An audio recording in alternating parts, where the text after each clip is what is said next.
Woo-wee, what's going on YouTube? It's Donnie B all day. My eyes are like bleaking out because the sun is right there. So, here's the deal.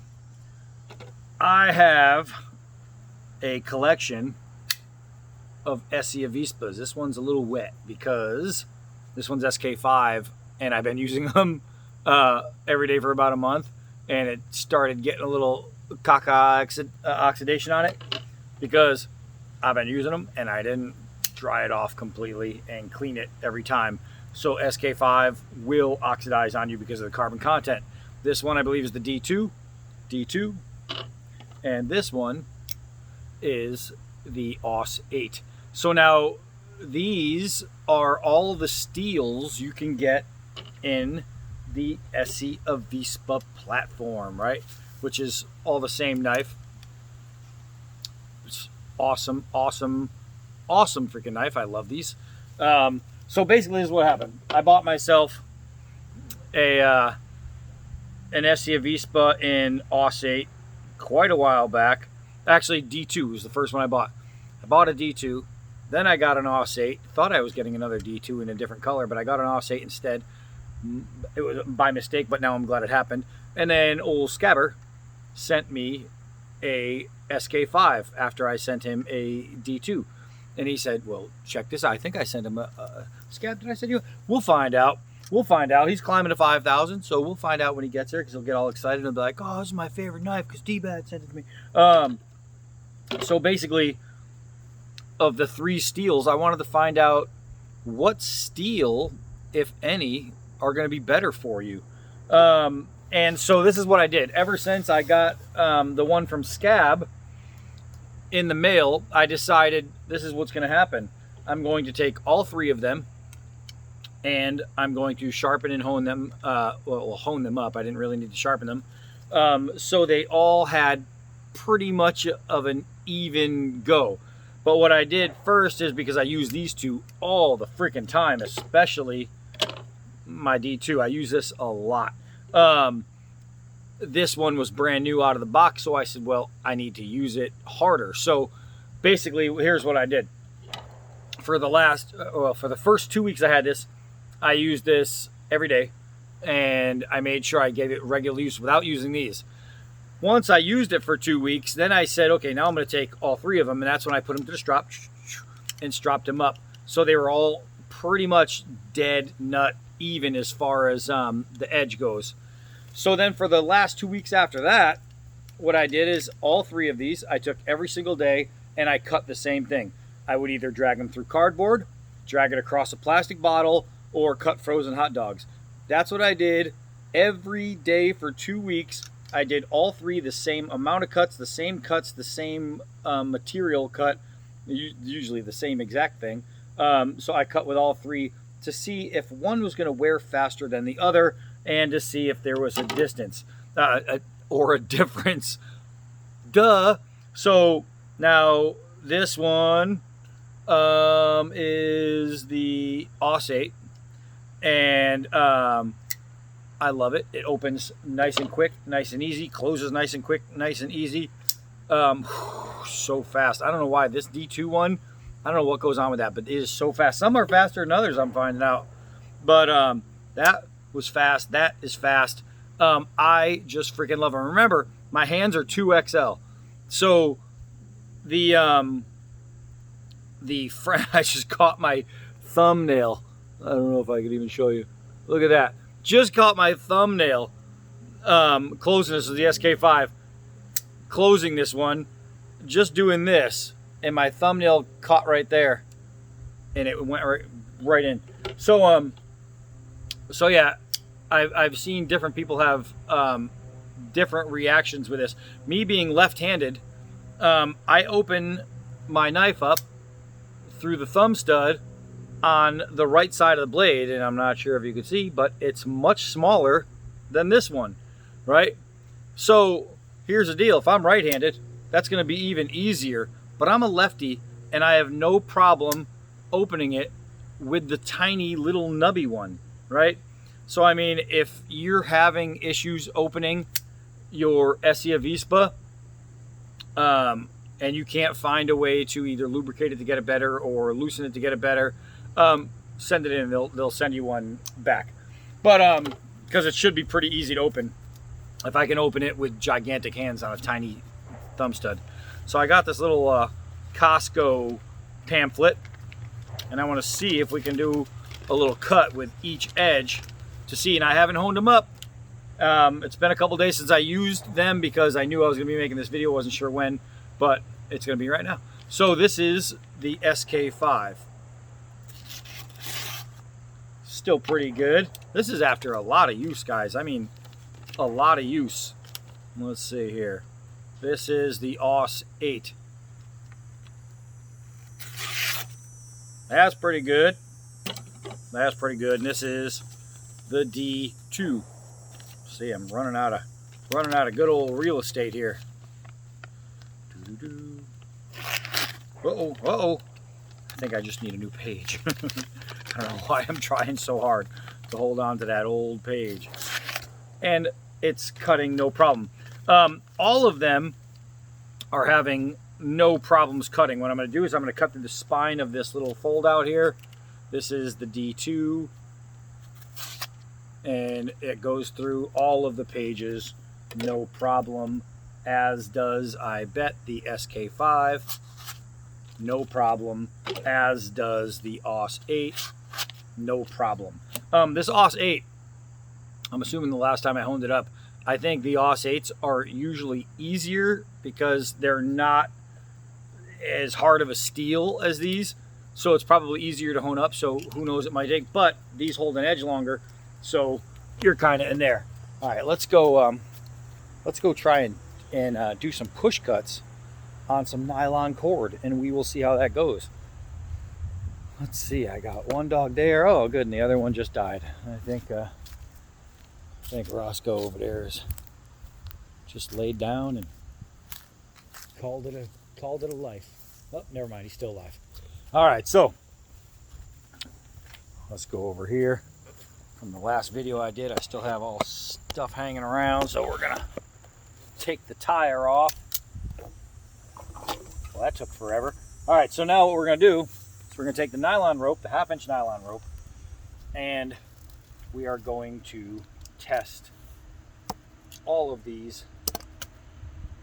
And I'm gonna start with this one because it's the only one that I threw upside down and didn't stick.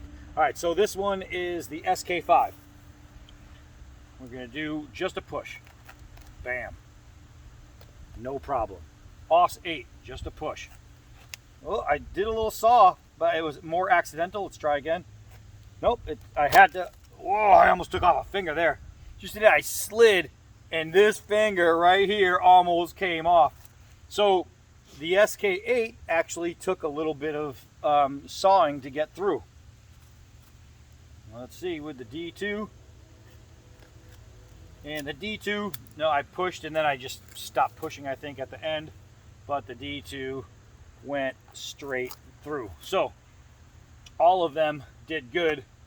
The AUS8 did less good. You know what I mean? I guess you could say that. Let's try this. I don't know if it's going to work because we need momentum in the swing, but you can see it's a fully loaded cord. It's got all the copper in there. I think this is getting a little soft. My stump, I might have to trade it out. So this is the D2. There we go. Just a little tap.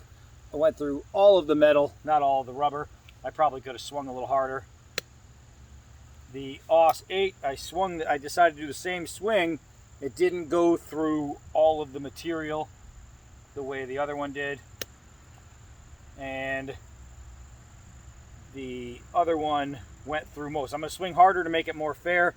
The D2 went through more material on those shots, but let's get this better. So this is the SK5 again. I'm going to swing a little harder. And the SK5, almost on a good swing, went all the way through. The AUS8 did the same exact cut, and the D2 did the same exact cut. So that tells me absolutely nothing, and it tells me a whole lot. What I'm learning is it almost really doesn't matter. This is what I would tell you though. If you live in a very, very humid climate, or a very wet climate, the SK5 might not be your knife because it can rust. So that's what I'm going to tell you about that. If you are not very good at sharpening a knife, or you just are lazy and you don't like to hone a knife or do whatever, then maybe not the AUS8, because this one won't hold an edge as long, but as you can see, it still does hold a phenomenal edge. Which leads me to the D2, where the D2 holds a really good steel as far as like rust resistance and corrosion resistance, really good. It holds that amazing edge. It does awesome. You could have it in pretty much any climate. And I think if I was going to recommend one, the only reason I would recommend a D2 over an SK5 would be due to climate. If you do not live in a climate where you're going to have a lot of humidity and heat and things like that, by all means, either one really is going to do it. Does that take away from the AUS8 at all? Abso-freaking-lutely not. This thing is crazy sharp, and it's been used quite a lot, right? All of these, I mean, guys, you know, these are my knives of choice. Today, even, I have my Sumo in my pocket, the Gerber Sumo, which I love. And let's see how it stacks up side by side with the Esee. So you can see the Sumo has a bigger blade, has a longer handle. It's a nice big knife. It looks like it might be, I don't know, if you're looking at right here to right there, the thickness is pretty equal right there. It might actually be exactly the same. This is G10 with liners, and it's really comfortable. This is G10 half, which means it's really comfortable and it just wears well. Like, this one is really thick and heavy. This one is really thin and light. That's like one of the main things. That's why I keep this with me so much. This is with me today, yeah, but this is with me like a lot, pretty much most. This one, or, well, actually I rotate. The only reason I haven't been carrying these lately is because I knew I had this coming up, and I wanted to make sure that I did everything as honest and even as possible. I didn't want one blade to have an edge over another blade because of use, you know what I mean? So that's why that is what it is. Let's just get a couple more things here. A couple more things. This is going to be something I have no doubt is going to work out well. And I mean no doubt whatsoever. We're going to do a couple pull cuts, and I'm going to use a semi side grip. I'm putting my fingers on the bottom of the handle, and my thumb and forefinger are almost in a full side grip. You know, a side grip looks like this, right? And I mean, it's just ultimate control for curls. That's what the side grip is really good for. Doing this semi side grip, I can still control a full cut. Really, really nice. That was the SK5.